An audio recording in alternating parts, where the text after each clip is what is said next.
जग प्रकाश से जगमग मुख पर ऐसा धूप। वेद पुराण में वर्णित है माँ का ये स्वरूप। जिनसे जिह्वा चंचल है ना जिह्वा मुख चूप।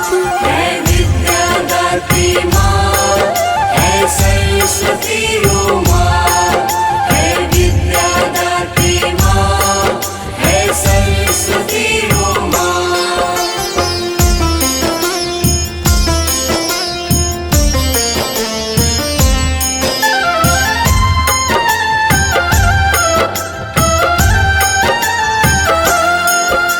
सत्य निवासिन मैया का है उच्च स्थान। बिन उनके ना जग चले दुनिया मूर्ख समान।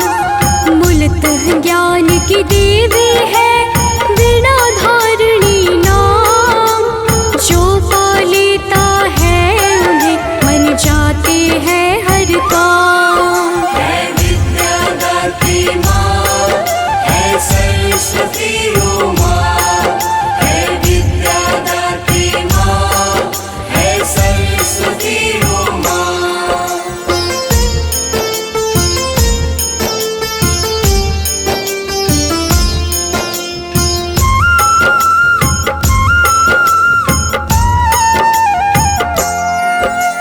करूँ मैं विनती कर जोरी सब पे रखना ध्यान।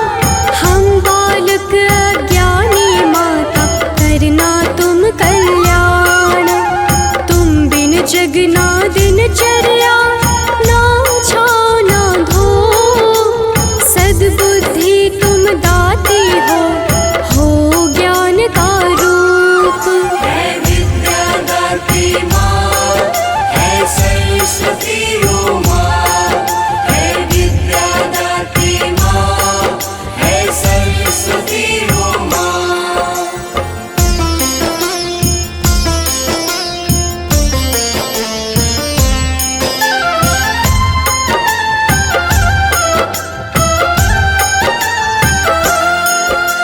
हर घर जो निवासिनी हर बालक में विद्वान। जो तुम्हें पाना चाहे है देती तुम स्थान।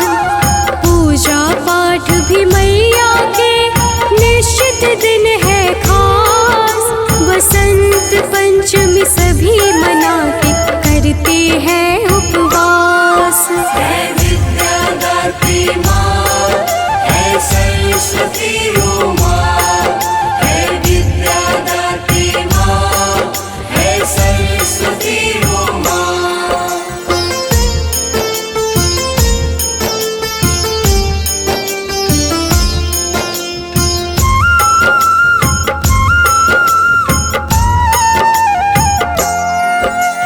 ज्ञान चेतना माँ से मिलता माता है परिपूर्ण। माता मैं तुमसे यही चाहूँ ज्ञान प्रसाद का चूर्ण। जिह्वा पर तुम वास करो माँ करो ज्ञान की बात। अधर्म डसे ना कभी हमें घेरे न कोई पाप।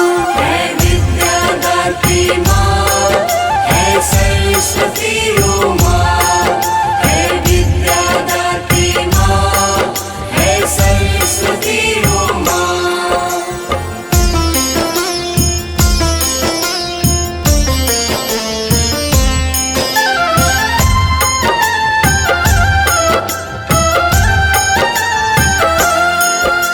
सुर संगीत की देवी तुम हो तुम ही मंत्र में गुण। जो जपता ओ मैंग कभी कर देती हो निपुण। राजहंस पर शोभित माता अजब है मीठा भाव। हर बालक बस तेरा चाहे सफल होने का छाव। है विद्यादात्री माँ, है सरस्वती ओ माँ, है विद्यादात्री माँ, है सरस्वती ओ माँ।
दुलारी आप हो माता, अर्पण है ये भाव। मुख की वाणी भर मिठास से रुके न मेरी नाव। पुस्तक धारिणी खास है तेरी, रचना सब चरितार्य।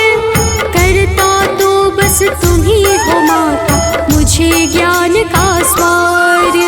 है विद्यादात्री माँ, है सरस्वती ओ माँ। है विद्यादात्री माँ, है सरस्वती ओ माँ।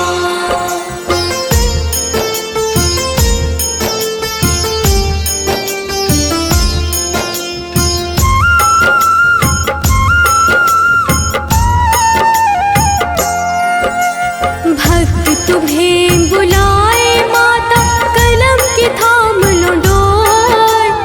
अज्ञानी बालक हो माता, शब्द चयन कमजोर।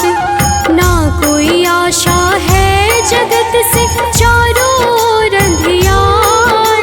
शब्द की भाषा से लड़ूं, कलम मेरा हथियार। है विद्यादात्री माँ, है सरस्वती ओ माँ। है विद्यादात्री माँ, है सरस्वती ओ माँ।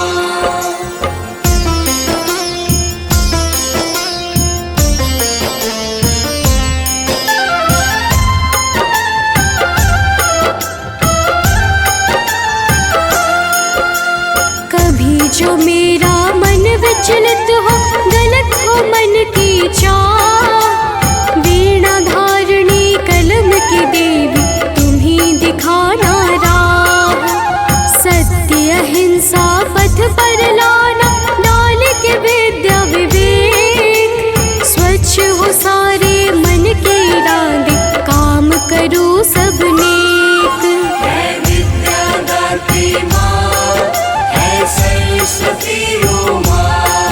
है विद्यादात्री माँ, है सरस्वती ओ माँ।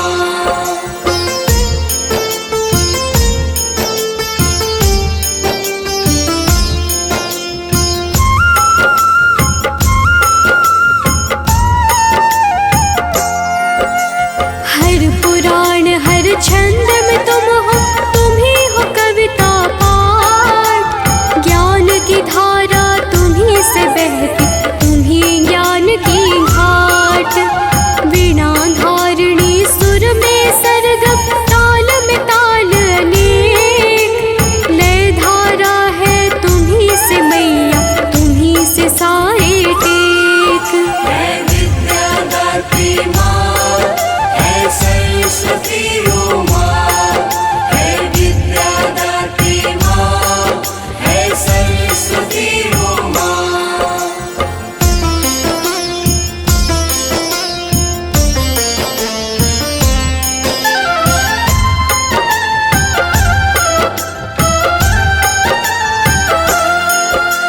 प्रजापति स्वयं भूमनो, सप्तऋषि सतकाम।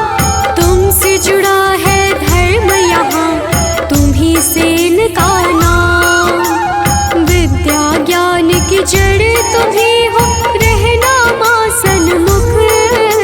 घर मेरे तुम वास करो, डसे न कोई दुख। है विद्यादात्री माँ, है सरस्वती ओ माँ। है विद्यादात्री माँ, है सरस्वती ओ माँ।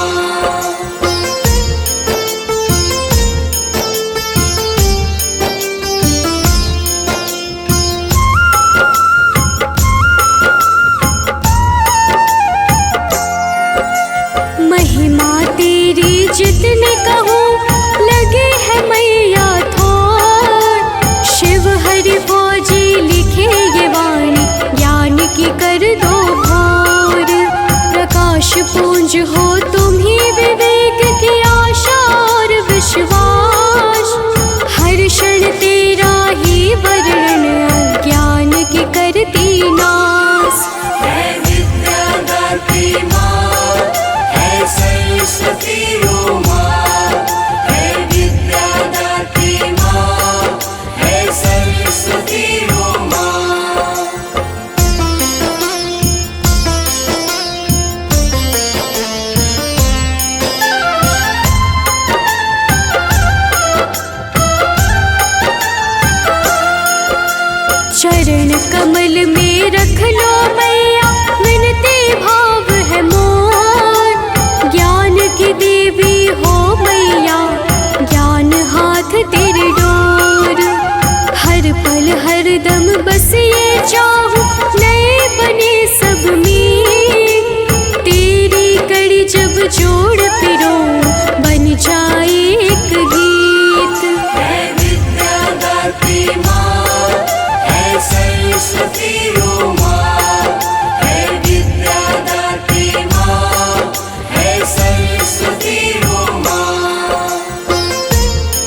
गणेश की पूजा संग में माता तेरी विशेष, दुनिया करती तेरी आराधना हरदम और हरमेश। लाभ की देवी दयावती तुमसे है कण कण, तेरे बिना ना कोई पल हो ना हो कोई क्षण। है विद्यादात्री माँ, है सरस्वती ओ माँ, है विद्यादात्री माँ, है सरस्वती ओ माँ।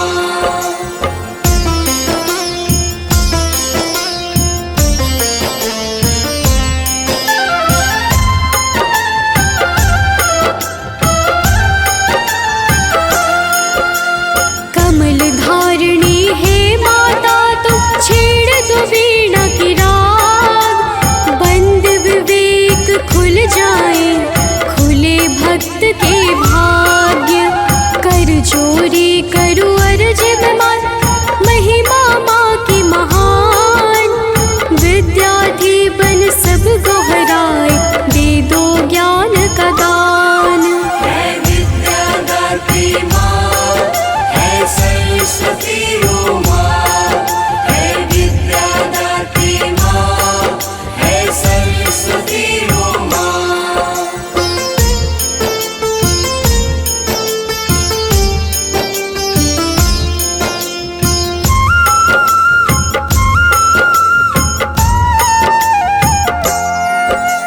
हर वाद्य के बंधन तुमसे, वीणा चाहे सितार, राग रागिणी रोचक रचना गीत संगीत प्रकार।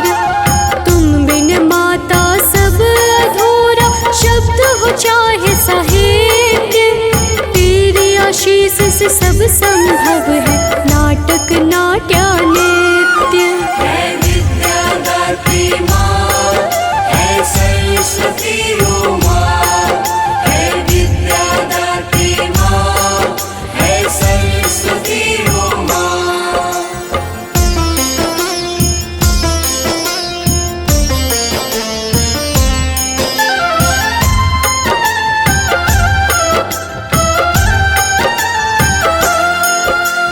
तुम ही मार्ग हो इस जीवन की, सुगम राह विशाल, अचेत अवस्था की चेतना ज्ञान रूपी तुम ढाल। आओ माता कर जग में, जग को राह दिखाओ, भटका राही राह निहार, राह की राज समझाओ। है विद्यादात्री माँ, है सरस्वती ओ माँ, है विद्यादात्री माँ, है सरस्वती ओ माँ।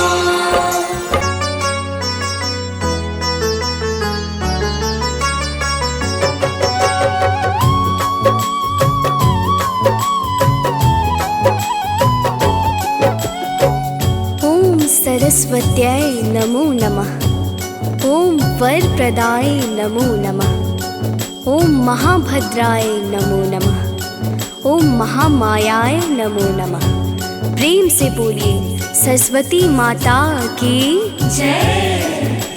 भक्तों, सरस्वती माँ ज्ञान की देवी हैं। इन्हें साहित्य, कला और स्वर की अधिष्ठात्री देवी माना जाता है। शुक्रवार को अन्य शक्ति स्वरूपों के साथ माँ सरस्वती की भी पूजा अर्चना की जाती है। कहते हैं स्वयं विष्णु अवतार श्री कृष्ण जी ने सर्वप्रथम माँ सरस्वती की पूजा अर्चना की थी। इनकी उपासना करने से कालिदास जैसे मूर्ख भी विद्वान बन गए। माघ शुक्ल पंचमी यानी वसंत पंचमी को इनकी विशेष रूप से पूजन की परंपरा है।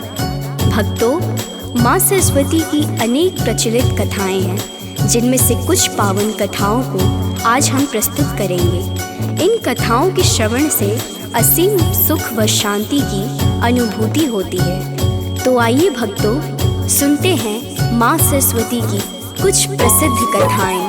करते वंदन प्रथम पूज्य की, जो है गौरी पुत्र गणेश, सिद्धि विनायक हम भक्तों पर रखना अपनी कृपा विशेष। फिर सरस्वती का करके वंदन करते हैं हम महिमा मंडन। ज्ञान की देवी सुर की सरिता तू ही पावन तू ही कविता। माँ का आसन है हंसानन निरंजना माँ है चतुरानन। जो भी करता माँ का ध्यान उसको मिलता विद्यादान। सरस्वती माँ की कथाएं उनमें से हम कुछ को सुनाए।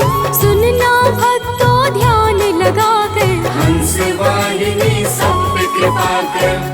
भक्तों, सृष्टि के प्रारंभिक काल में भगवान विष्णु की आज्ञा से ब्रह्मा जी ने मनुष्य, पशु, पक्षी, पेड़ पौधे, पहाड़, नदी, झरने आदि समस्त चराचर जगत की रचना की, परंतु वह अपनी सर्जना से संतुष्ट नहीं थे। तब उन्होंने श्री हरि की आज्ञा पाकर अपने कमंडल से थोड़ा सा जल हाथ में लेकर पृथ्वी पर छिड़क दिया, जिससे पृथ्वी कंपित होने लगी और एक अद्भुत शक्ति स्वरूपा चतुर्भुजी सुंदर मनमोहक स्त्री प्रकट हुई, जिसके एक हाथ में वीणा एवं दूसरा हाथ वर मुद्रा में था। वहीं अन्य दोनों हाथों में पुस्तक व माला थी। जब इस देवी ने वीणा का मधुर नाद किया तो संसार के समस्त जीव जंतुओं को वाणी प्राप्त हुई। जब श्री विष्णु की आज्ञा पाया तब ब्रह्मा ने सृष्टि बनाया। नदी, झरने और पेड़ पहाड़ सृजित किया है धरा श्रृंगार। पर यह धरा थी बिल्कुल निर्जन। तब ब्रह्मा ने रचा नारी नर। सृष्टि रच के ब्रह्म पछताए। यह सृष्टि उन्हें जरा न भाए। सब कुछ शांत व सूना लागे। अब क्या करे वो इससे आगे। तब ब्रह्मा ने जला को लेकर छिड़क दिया है शुद्ध धरा पर। प्रकट हुई नारी एक सुंदर। हंसते वीणा दुज मुद्रावर। छेड़ा है वीणा का जो तान। मिला है सबको ध्वनि का ज्ञान। भक्तों, ब्रह्मा जी अपनी कृति से बहुत प्रसन्न हुए और उनकी बनाई गई सृष्टि में जान आ गई। पंछी चहचहाने लगे, कलरव करने लगे, नदियाँ झरने कलकल करने लगे। समस्त जीवों में वाणी का संचार हो गया। पूरी पृथ्वी मानो मुस्कुराने लगी। देवी सरस्वती ने ब्रह्मा जी की स्तुति वंदना की। ब्रह्मा जी उनकी स्तुति से अत्यंत प्रसन्न हुए और उन्हें सत्यलोक में परम पद दिया। इस प्रकार भक्तों, माँ सरस्वती का आविर्भाव हुआ। ब्रह्म विद्या एवं नृत्य संगीत क्षेत्र के अधिष्ठाता के रूप में नटराज शिव एवं सरस्वती दोनों को माना जाता है। इसी कारण दुर्गा सप्तशती की मूर्ति रहस्य में दोनों को एक प्रकृति का कहा गया है।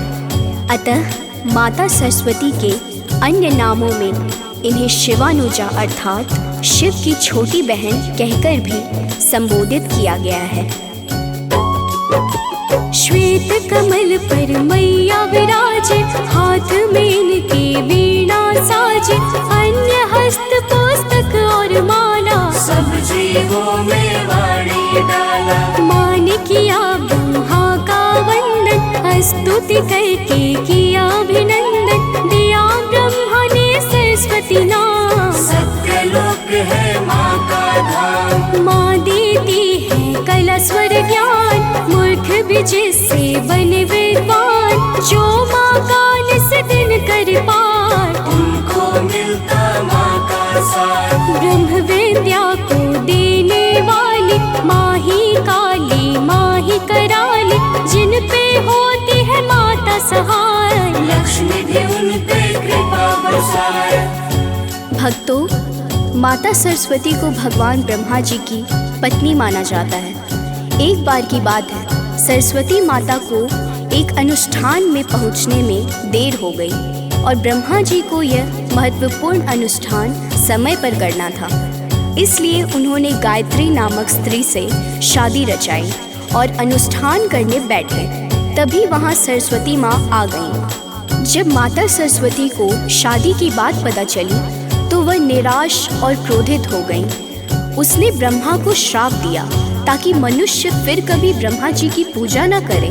हिंदू धर्म में पाई जाने वाली अधिकांश परंपराओं का यही मामला है। जबकि त्रिमूर्ति के विष्णु और शिव और अन्य देवताओं की पूजा की जाती है, ब्रह्मा की पूजा नहीं की जाती है, भले ही वह ब्रह्मांड के निर्माता हैं। बाद में माता को पश्चाताप हुआ तो उन्होंने कहा कि जहाँ वे अनुष्ठान करने बैठे थे बस वही उनकी पूजा होगी। भक्तों, इसी कारण से पूरे संसार में ब्रह्मा जी का इकलौता मंदिर पुष्कर में है जहाँ उनकी पूजा अर्चना होती है। बोलिए सरस्वती माता की जय। पुष्कर क्षेत्र में ब्रह्मा जी को करना था सस्मय अनुष्ठान। सरस्वती नहीं पहुँच पाएंगी, इसका उनको हो गया भान। तब ब्रह्मा ने गायत्री माँ से यज्ञ हेतु है शादी रचाई।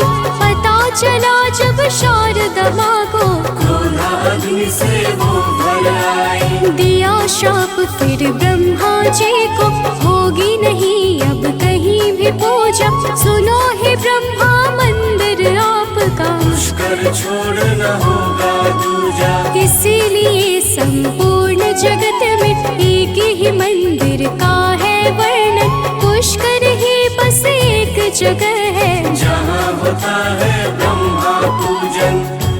भक्तों, महाकवि कालिदास को अपने ज्ञान का घमंड हो गया था और खुद को सबसे विद्वान समझने लगे थे। एक दिन वे यात्रा कर रहे थे तो रास्ते में उन्हें प्यास लगी। उन्हें एक कुआं दिखाई दिया। कुएं पर एक महिला पानी भर रही थी। कालिदास ने उस महिला से पीने के लिए पानी मांगा। महिला ने कहा कि पहले अपना परिचय दीजिए, उसके बाद मैं आपको पानी दूंगी। कालिदास अपने ज्ञान के घमंड में डूबे हुए थे। उन्होंने खुद नाम ना बताए हुए कहा कि मैं एक मेहमान हूँ। महिला ने कहा कि ये तो सही नहीं है। संसार में दो ही मेहमान हैं, एक धन और दूसरा यौवन। ज्ञान की ये बात सुनकर कालिदास हैरान हो गए। उन्होंने कहा कि मैं सहनशील हूँ। महिला बोली कि ये भी सही उत्तर नहीं है। इस संसार में सिर्फ दो ही सहनशील है। पहली धरती है जो हमारा बोझ उठाती है, दूसरे सहनशील पेड़ हैं जो पत्थर मारने पर भी फल नहीं देते हैं। कालिदास को समझ आ गया कि ये महिला कोई विद्वान है। उन्होंने कहा कि मैं हठी हूँ। महिला बोली कि आप फिर गलत बात कह रहे हैं। संसार में हठी भी दो ही हैं, नाखून और बाल। बार बार काटने पर भी फिर से बढ़ जाते हैं। ये बातें सुनकर कालिदास ने अपनी हार मान ली। उन्होंने कहा कि मैं मूर्ख हूँ, मुझे क्षमा करें। महिला ने कहा कि तुम मूर्ख भी नहीं हो, क्योंकि मूर्ख भी दो ही हैं, एक राजा जो बिना योग्यता के भी सब पर राज करता है, दूसरे मूर्ख हैं दरबारी जो राजा को खुश करने के लिए गलत बात पर भी झूठी प्रशंसा करते हैं। इस बात के बाद कालिदास महिला के पैरों में गिर पड़े। तभी महिला ने कहा कि उठो पुत्र। कालिदास ने ऊपर देखा तो वहाँ माँ सरस्वती खड़ी थी। देवी सरस्वती ने कालिदास को सीख दी कि तुम्हें अपने ज्ञान का घमंड हो गया था और मेरे भक्तों को इस बुराई से बचना चाहिए, इसलिए मैंने तुम्हारा घमंड तोड़ा है। कालिदास ने देवी सरस्वती से क्षमा मांगी और संकल्प लिया कि अब से वे कभी भी घमंड नहीं करेंगे। बोलिए भक्तों, सरस्वती माता की जय। एक समय की बात है भक्तों, कालिदास थे कवि महान। उनको ज्ञान का हुआ घमंड, खुद को समझ सबसे विद्वान। एक दिन कर रहे थे यात्रा, रास्ते में लगी उनको प्यास। देखा कुएं पर जो महिला को, आ गए झट से उनके पास। कहा हे माते पानी पिला दो, अतृप्त कंठ को तृप्त करा दो। कहा महिला ने परिचय दीजिए, उसके बाद ही पानी पीजिए। जीत न पाए करके शास्त्रार्थ, फीका पड़ गया उनका ज्ञान। हाथ जोड़ कर मांगी क्षमा फिर, जब हुआ उनको माँ का भान। इसीलिए भक्तों, कभी घमंड नहीं करना चाहिए। भक्तों, वसंत ऋतु में मानव तो क्या, पशु पक्षी तक उल्लास भरने लगते हैं। यूँ तो माघ का पूरा मास ही उत्साह देने वाला होता है, पर वसंत पंचमी का पर्व हमारे लिए कुछ खास महत्व रखता है। इस दिन माँ शारदे की पूजा कर उनसे ज्ञानवान विद्यावान होने की कामना की जाती है। वहीं कलाकारों में इस दिन का विशेष महत्व है। कवि, लेखक, गायक, वादक, नाटककार, नृत्यकार अपने उपकरणों की पूजा के साथ माँ सरस्वती की वंदना करते हैं। बोलिए भक्तों, सरस्वती माता की जय। सरस्वती को कहते बागेश्वरी, देती स्वर कला विद्या दान। सरस्वती के जो भक्त है होते, उनको मिलता यश सम्मान। सरस्वती है संगीत की जननी, वीणा इसका है पहचान। हंस की करती है ये सवारी, माता की महिमा है महान। सरस्वती है वेदों की दात्री, शास्त्र बीन का करते बखान। सारे कामना पूर्ण हो जाती, जो करते माता का ध्यान। ओम श्री ह्रीं सरस्वती नमः, माता का यही मूल है मंत्र। होते उन पे विशेष कृपा, जो घर में रखते सरस्वती यंत्र। ऋग्वेद में देवी सरस्वती को मनुष्य की बुद्धि, ज्ञान और मनोवृत्तियों का संरक्षक माना गया है। देवी सरस्वती के गुणों को जितना समझो उतना कम मालूम पड़ता है। माँ सरस्वती का प्रकाट्य माघ माह के शुक्ल पक्ष की पंचमी को हुआ था। इस वजह से हर साल सरस्वती पूजा होती है। इस तिथि को वसंत पंचमी और श्री पंचमी भी कहते हैं। माँ सरस्वती को माँ शारदा, भगवती, वीणा वादिनी, वाग्देवी, बागीश्वरी आदि नामों से पुकारते हैं। उनको पीला रंग प्रिय है, इसलिए वसंत पंचमी पर सरस्वती पूजा में पीले वस्त्र, पीले फूल, पीले रंग की मिठाई आदि चढ़ाते हैं। प्रेम से बोलिए सरस्वती माता की जय।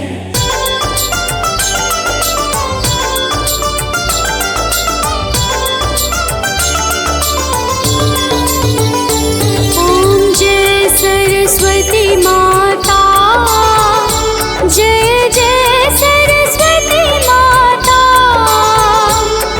सद्गुण वैभवशालिनी, सद्गुण वैभवशालिनी, त्रिभुवन विख्यात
शरण जो आए उनका उद्धार किया। मैया उनका उद्धार किया।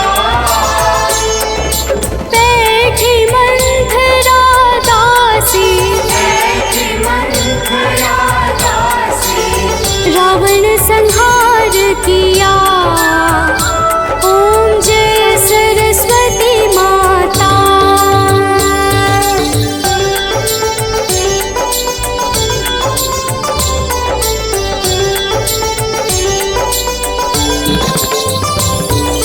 विद्या ज्ञान प्रदायिनी, ज्ञान प्रकाश भरो। मैया ज्ञान प्रकाश भरो। मोह अज्ञान तिमिर का, मोह अज्ञान तिमिर का, जग से नाश करो। ओम जय सरस्वती माता।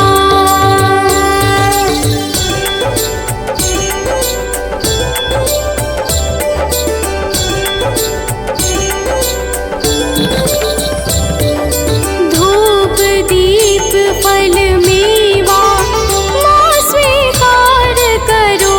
मेरा स्वीकार करो। ज्ञान चक्षु दे माता, ज्ञान चक्षु दे माता, जग निस्तार करो। ओम जय सरस्वती माता।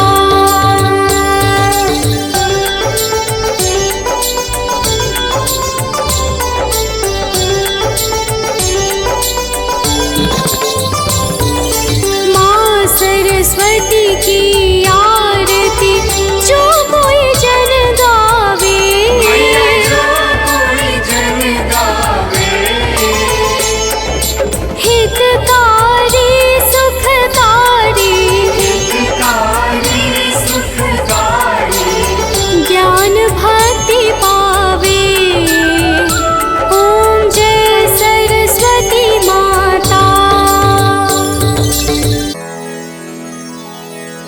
जनक जननी पद्मरज, निज मस्तक पर धरी। बंदो मातु सरस्वती, बुद्धि बल दे दातारी। पूर्ण जगत में व्याप्त तव महिमा मित अनंतो। दुष्ट जनों के पाप को मातु तू ही अब हंतु।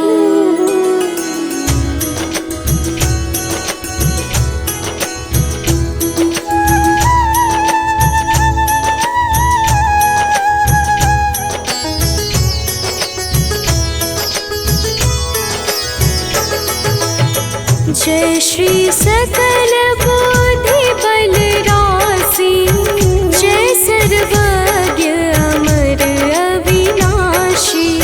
जय जय जय विनाकर धारी, करति सदा सुहंस सवारी।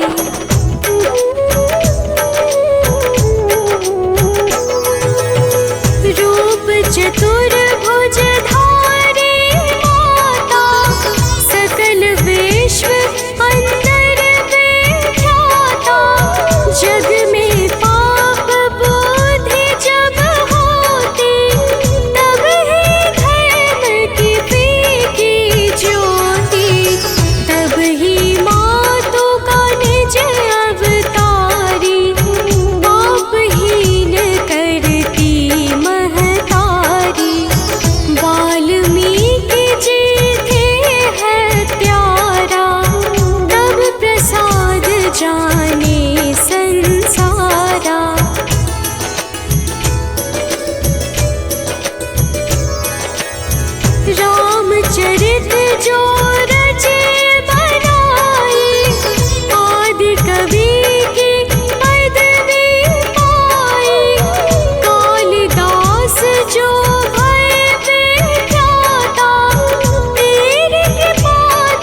जगदम्बा। जग प्रसिद्ध जो शुंभ निशुंभा, क्षण में बांधे ताहि तू अम्बा।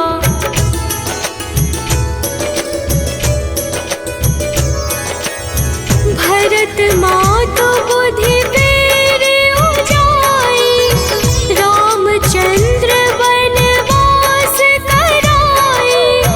एहि विधि रावण वध तो कीन्हा, सुर नर मुनि सब को सुख दीन्हा।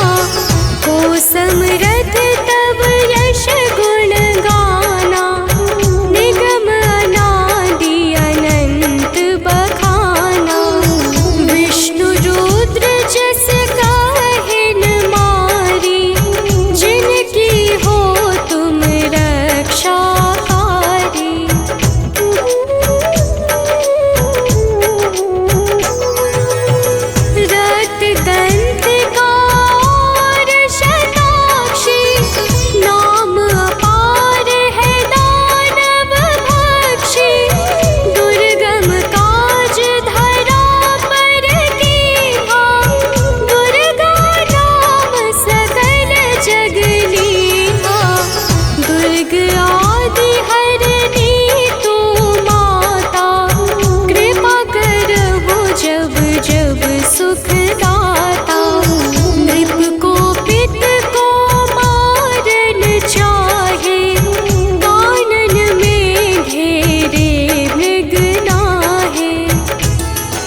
बुझ ही दिया पर निकवाणी न बोल।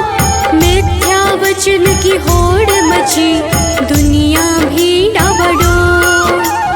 कर रचना तब ज्ञान की हाथ कमंड सरकार।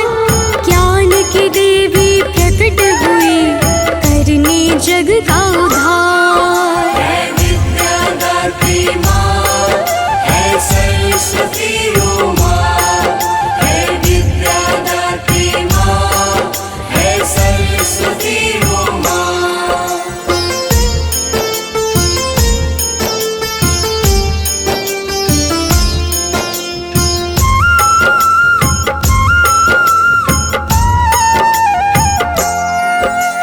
वीणा वेद माला हाथ में अति शोभित है रूप। जैसे जग प्रकाश से जगमग मुख पर ऐसा धूप।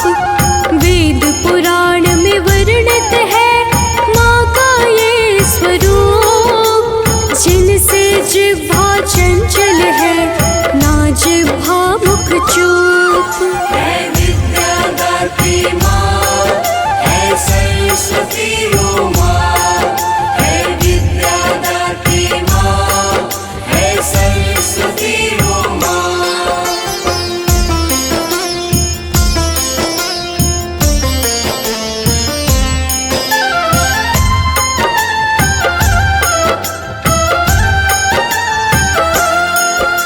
सत्य निवासिन मैया का है उच्च स्थान। बिन उनके ना जग चले दुनिया मूर्ख समान।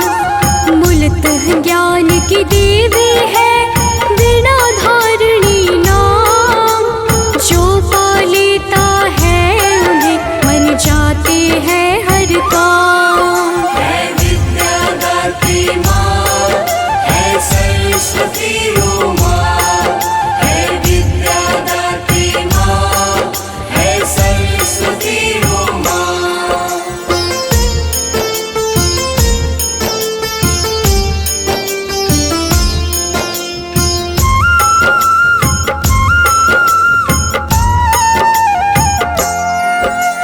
करूँ मैं विनती कर जोरी सब पे रखना ध्यान। हम बालक अज्ञानी माता करना तुम कल्याण। तुम बिन जगना दिनचर्या ना छाओ ना धो। सद्बुद्धि तुम दाती हो ज्ञान का रूप। है विद्यादात्री माँ, है सरस्वती वो माँ। है विद्यादात्री माँ, है सरस्वती वो माँ।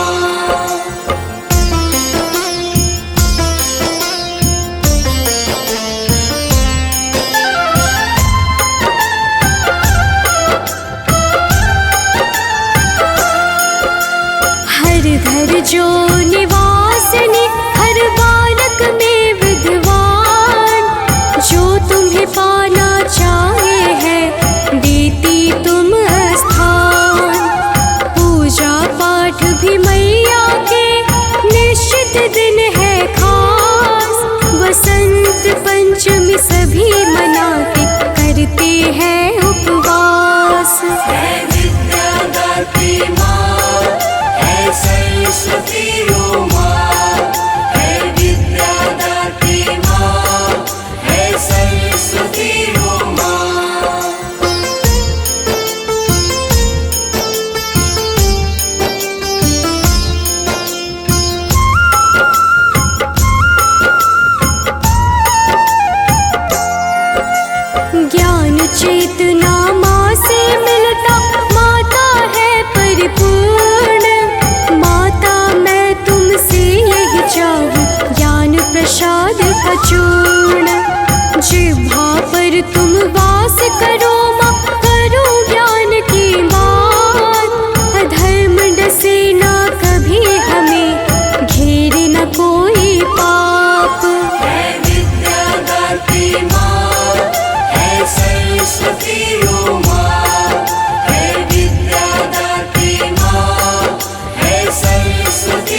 राजहंस पर शोभित माता, अजब है मीठा भाव।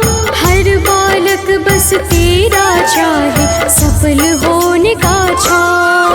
है विद्यादात्री माँ, है सरस्वती उमा। है विद्यादात्री माँ, है सरस्वती उमा।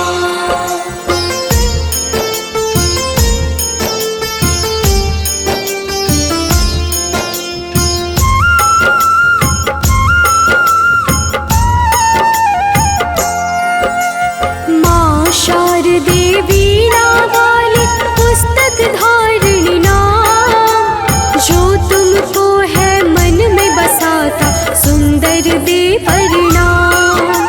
ना कोई डर उसको सताए, करे न कोई निराश। धर्म की रक्षक तुम देवी हो, बस तेरा है आस। है विद्यादात्री माँ, है सरस्वती उमा। है विद्यादात्री माँ, है सरस्वती उमा।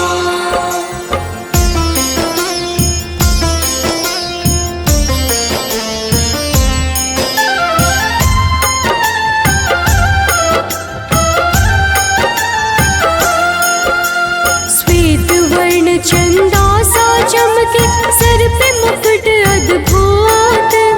ज्ञान की देवी तुम ही हो मैया, हम सब तेरे सपूत। विद्या दाती ज्ञान की देवी, इतना कर उपकार। निर्मल मन मेरा रहे सदा, ज्ञान का भर भंडार।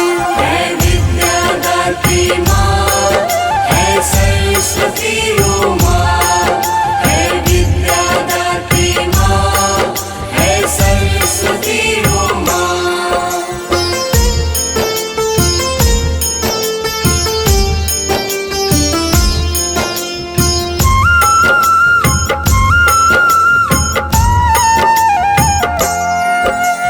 ब्रह्मा विष्णु आदर करते, हर पल है हर दम।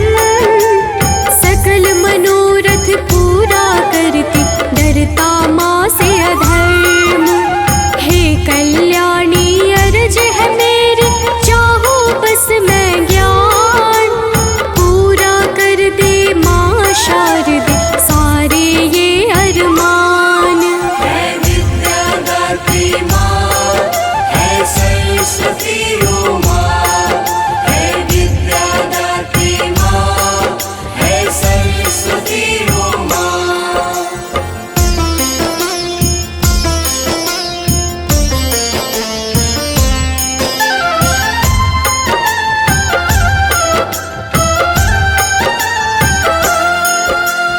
देव दुलारी आप हो माता, अर्पण है ये भाव। मुख की वाणी भर मिठास से, रुके न मेरी नाव। पुस्तक धारिणी खास है तेरी, रचना सब चरितार्य। करता तो बस तुम ही हो माता, मुझे ज्ञान का स्वार। है विद्यादात्री माँ, है सरस्वती उमा। है विद्यादात्री माँ, है सरस्वती उमा।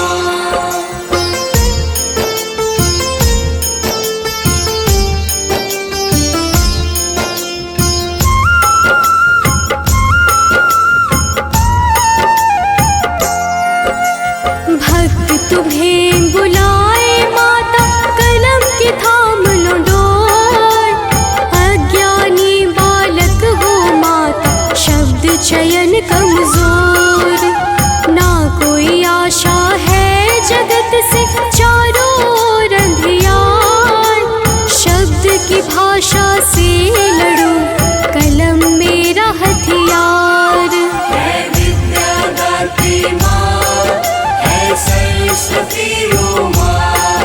है विद्यादात्री माँ, है सरस्वती उमा।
प्रजापति स्वयंभू मनु सप्तऋषि सतकाम।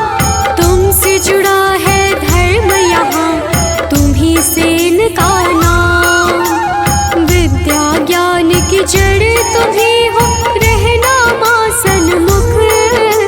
घर मेरे तुम वास करो, डसे न कोई दुख। है विद्या दात्री माँ, है सरस्वती ओ माँ। है विद्या दात्री माँ, है सरस्वती ओ माँ।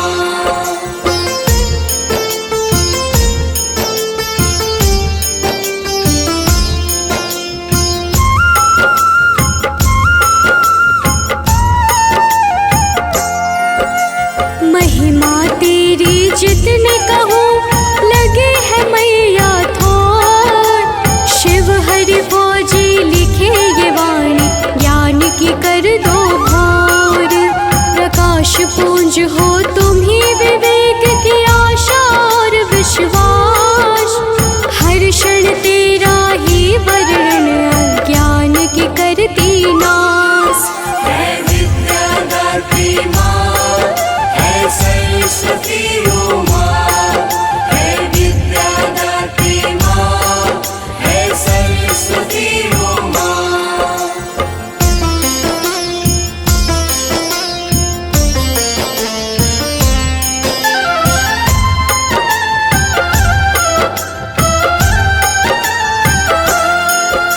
चरण कमल में रख लो मैया, विनती भाव है मोर। ज्ञान की देवी हो मैया, ज्ञान हाथ तेरे डोर।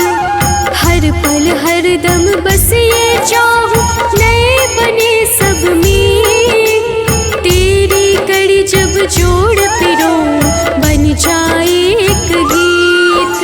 है विद्या दात्री माँ, है सरस्वती ओ माँ। है विद्या दात्री माँ, है सरस्वती ओ माँ।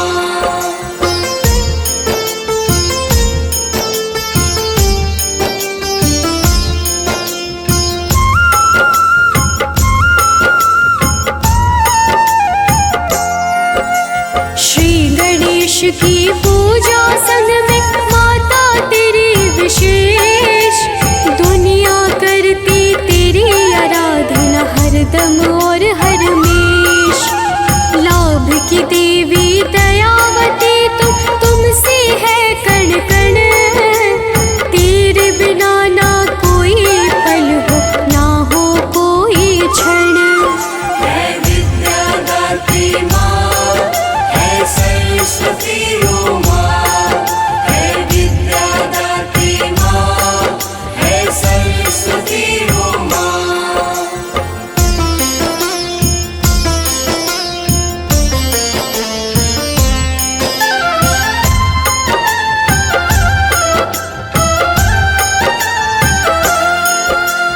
कमल धारिणी है माता, तुम छेड़ दो वीणा की राग।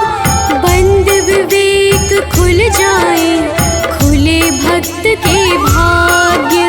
कर जोरी करू अर्ज विमान, महिमा माँ की महान।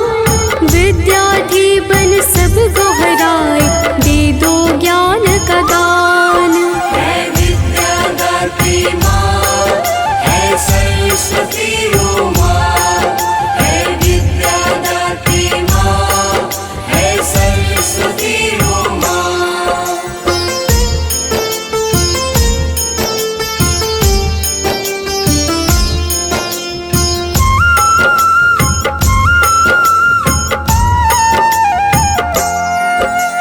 हर वाद्य के बंधन तुमसे, वीणा चाहे सितार। राग रागिणी रोचक रचना, गीत संगीत प्रकार। तुम बिन माता सब अधूरा, शब्द हो चाहे साहित्य। तेरी आशीष से सब संभव है, नाटक नाट्य नृत्य। है विद्या दात्री माँ, है सरस्वती ओ माँ। है विद्या